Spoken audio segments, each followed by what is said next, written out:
Stand by. Okay. Cue the seagull.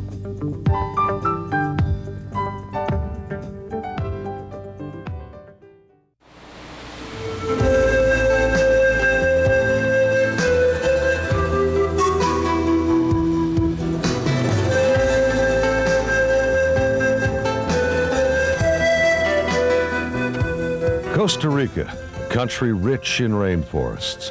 And of all the nations in the world, none has set a greater percentage of its land aside for national parks and preservation. But Costa Rica is a small country. It accounts for about a fraction of the world's rainforests, and parks and preserves don't mean total protection. We got great laws, but we got nobody to enforce them. American expatriate Dr. Jim McClellan came to Costa Rica because of the environment. The country's the size of West Virginia, okay? 30% of it is reserved or preserved. 30% of West Virginia is not very big. Open your head. Open your head. To protect its rainforests, the Costa Rican government is trying to make them more profitable as a source of tourism than a source of rare and exotic woods. And to that end, some rather unique forms of access to the rainforest have been created for tourists. All right. Back in the 70s, Costa Rica actually had 70% of the whole area pretty much covered by forest. In the 80s, that 70% went to 25%. Dr. Raul Rivero is Director of Education at Selby Gardens in Sarasota. It is one of our nation's premier centers of botanical research, and Selby scientists are working closely with the Costa Rican people to help them preserve their remaining rainforests and unlock the myriad of secrets they hold. Dr. Rivero says the key to saving the forests is simple economics.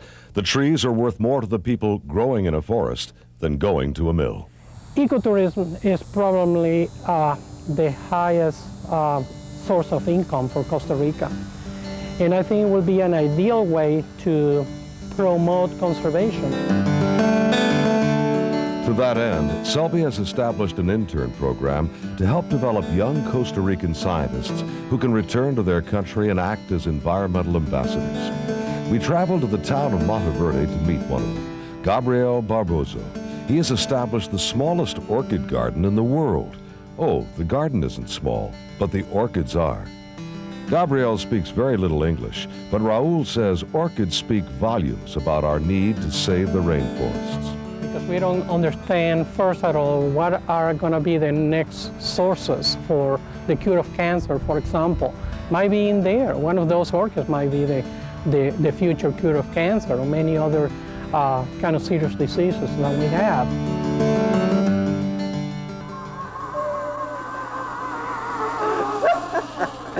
Oh man, this is amazing. I love it. Adios. Ecotourism in Costa Rica can be pretty exciting, but it doesn't have to be this exciting.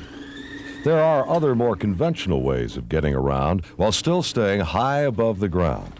There are canopy hikes you can take that include several suspension bridges through or above the canopy and miles of trails along the floor of the forest. And when you get tired of walking, you can take an aerial tram through different levels of the canopy. It was on this ride that we met Martha Mora. The area we're passing right now, this is a secondary forest. As you can see, the very short vegetation tells you that big trees were cut, or something happened with the big trees a long time ago, and the vegetation is growing back. A young environmentalist who hopes to someday intern at Selby herself. Martha's passion for the ecology of her country is inspiring to everyone she meets. And fortunately, she's meeting lots of school children. About twice or three times per week, we bring big groups of students to spend the day in here to learn about nature, and we try to share with them as much as possible and to plant the seed of conservation. Many of those seeds come from Selby Gardens in the form of instructional flyers, which are distributed by newspapers to school teachers throughout Costa Rica. For every school teacher you train and you provide resources, you have to multiply that by 25. That means the number of students that actually is per classroom. In that way, we can actually have as much impact as possible in the whole country. The Costa Rican people are highly patriotic. Children learn to take pride in their country at a very early age.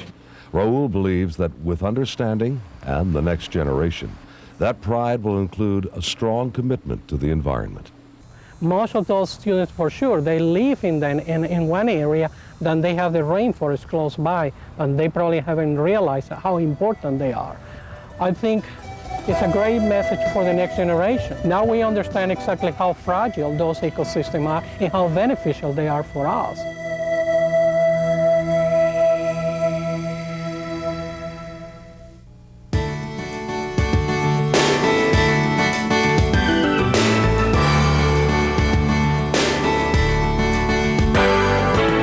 The Florida Keys. They've changed a lot over the years. A booming population has brought modernization and urban sprawl island style. But one island in this chain has stayed much the same. Pigeon Key is being restored and preserved for posterity.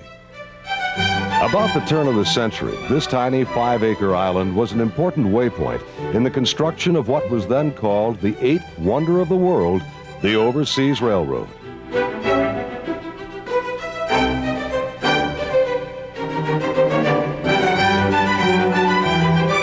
If Flagler hadn't decided to build this 7-mile bridge and a railroad back in the early 1900s, it'd probably still be sitting here as a rock sticking out of the confluence of the Gulf of Mexico and Atlantic Ocean.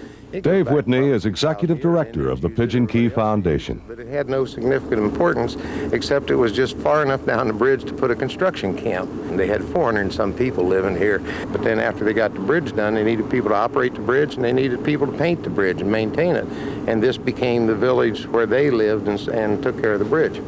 Derailed by a hurricane in the early 30s, the train service was replaced by traffic, and Pigeon Key, bypassed entirely by a new highway bridge built in the 80s, fell into obscurity. But today, thanks to the Pigeon Key Foundation, the island has a new lease on life as a National Historic Site. All the buildings are being faithfully restored to their original condition, and closed to the public for years, it is now open to all. They can either take a tour, if they're signed up for a course, they can go diving and all that, or they can just bring a picnic basket and sit under the tree and enjoy it. Pigeon Key is not only a repository of Florida history, it's making history in the form of scientific discovery. Using the island as a base, Mote marine scientists are also in the race to preserve our coral reefs. Not only essential habitat for marine life, the coral in the Keys is an essential element in Florida's economic life, bringing thousands of divers and millions of dollars into our economy. John and I went along with Dr. Eric Mueller of Mote Marine as he went to work trying to unlock the secrets of the reefs. As is the case with any patient, tissue samples must be taken. Using a pneumatic drill, Dr. Mueller bores a series of cores into the coral and carefully extracts each specimen. Okay, these are quality C, and the first set was quality A. They're brought to the surface where scientist Lori McLaughlin quickly immerses them again in salt water. For Lori, this is a special assignment. The kind of work that Eric's working on is going to benefit restoration, which is the restoring areas that have been damaged by, say, vessel groundings, other impacts, primarily human impacts. And so this is very significant research that we can use it hopefully to cultivate corals and then take them back and transplant them in these areas where they've been removed by some impact. After hours of drilling, the cores of coral are rushed back to Pigeon Key and Dr. Mueller's unique coral nursery, where he's trying to identify the reef's environmental enemies. We have to, number one, know what the problem was. Number two, we have to know that that problem has been eliminated, at least that acute problem. If we have corals just dying for some reason that we don't know, it would be a waste of time for me to be putting corals back there where they may succumb to this unknown. But once we do begin to take care of those problems, then we could start restoring other areas.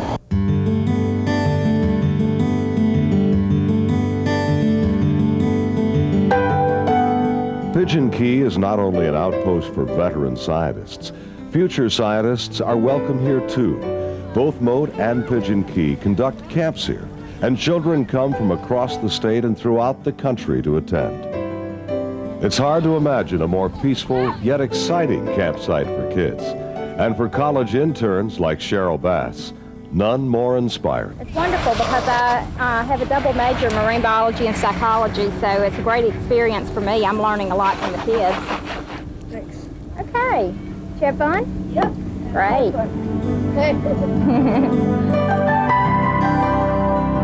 You know what it's called? Sea urchin. And what's special about the sea urchin? Its protection. Yes. That's true. It's got a real neat protective system. All of these spines, there's some that are real dangerous. This one isn't real dangerous unless, of course, you step on it barefooted. Dr. Dan Gallagher is in charge of the camp program. We're trying to get them in touch with the environment, in touch with the world. You know, a lot of them are city children, suburban children who go outdoors twice a year. But they come here and they live here for 3 days, and they don't forget it. It's really an unforgettable experience. Pigeon Key is a very special place. It fell into a crack in time in a way. And that's why this island and the buildings you see around here today are just something that's got to be preserved. And we are preserving it, and not only that, we're using it. This is working on being a world-class education center. In addition to all the activities on and around Pigeon Key, neighboring keys provide fascinating field trips. For instance, the Dolphin Research Center. It's a regular stop.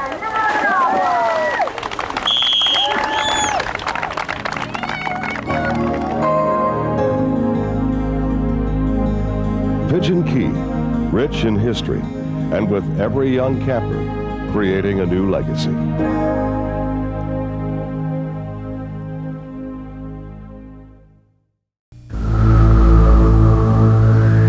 The Amazon.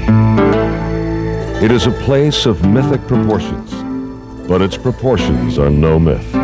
It is second in length only to the Nile, but in volume of water, wildlife, and plant life, it is second to none.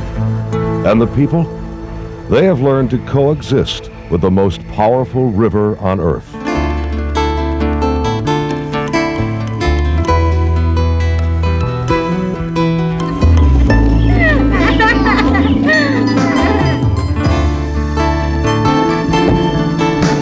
Our visit to the Amazon was truly a trip back in time, to places still beyond reach of the electric and telephone line.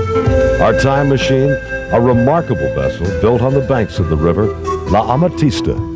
Aboard, scientists, environmentalists, and volunteers from the Florida Aquarium and the Atlanta Zoo. What's running off into this is nice natural water. What runs off in the Hillsborough River is something from basically fertilizers. Yeah. The group was led by Aquarium Director Jeff Swanigan. While La Amatista was mighty comfortable, he allowed us little time aboard. With the ship's twin chase boats, we explored some of the river's multitude of tributaries and occasional villages. After all, we'd come on a fact-finding mission, and fact was, we had much to learn from the river and its people, both by day and night.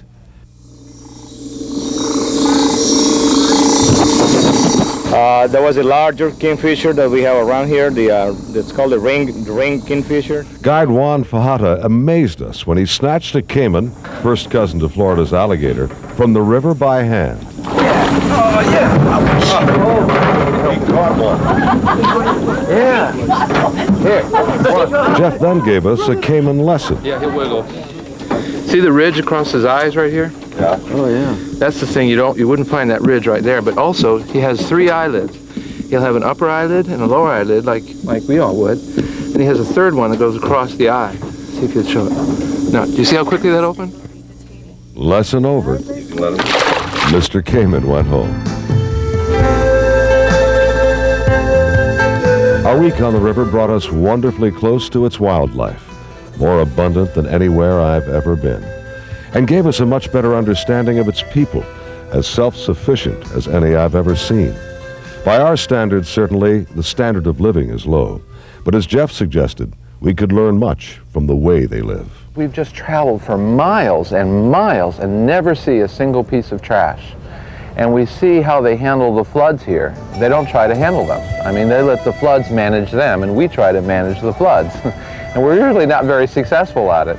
And so here they've adapted to the more natural water systems where we haven't.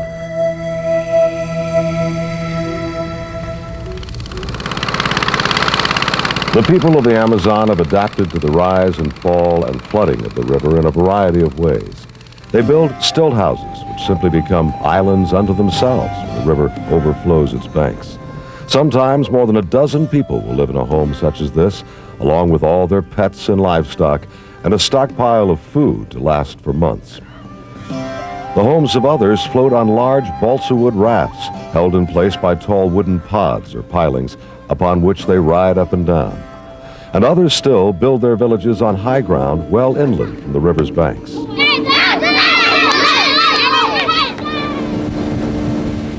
But while the river remains comparatively unscathed, the same cannot be said of its watershed, the rainforest.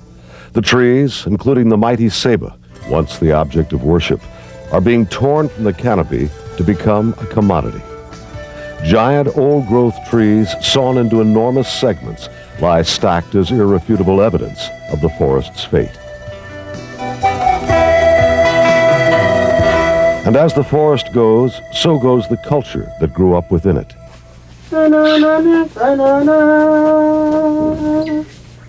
The shaman are old, and few young people seem interested in learning the medicinal secrets of the plants. And there are millions of different species, most of which are unknown even to the shaman, much less modern medicine. The people of the river clear only small plots of land for their own agricultural needs. Destruction such as this is not the work of individuals, but industries. Perhaps the rainforest's best hope is in an industry that celebrates rather than decimates the environment. You know, besides bringing your money, your dollars also bring culture. One of our guides, Rainy Kokinche, explained to us how tourism is helping to save the trees. But most of the words I speak, I learn from tourists. And many things also we learn about conservation. You know, and in our schools, conservation is just starting. You know, nobody tells you that it's bad to cut all the trees. Nobody tells you should stop killing the animals. We don't learn this in school. I learned all about these things since I started working tourism. Oh yes.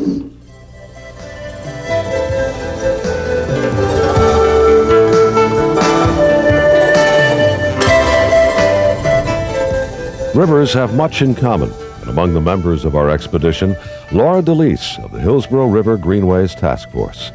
As our adventure drew to a close, she felt a sense of reassurance about the future of this river and those at home.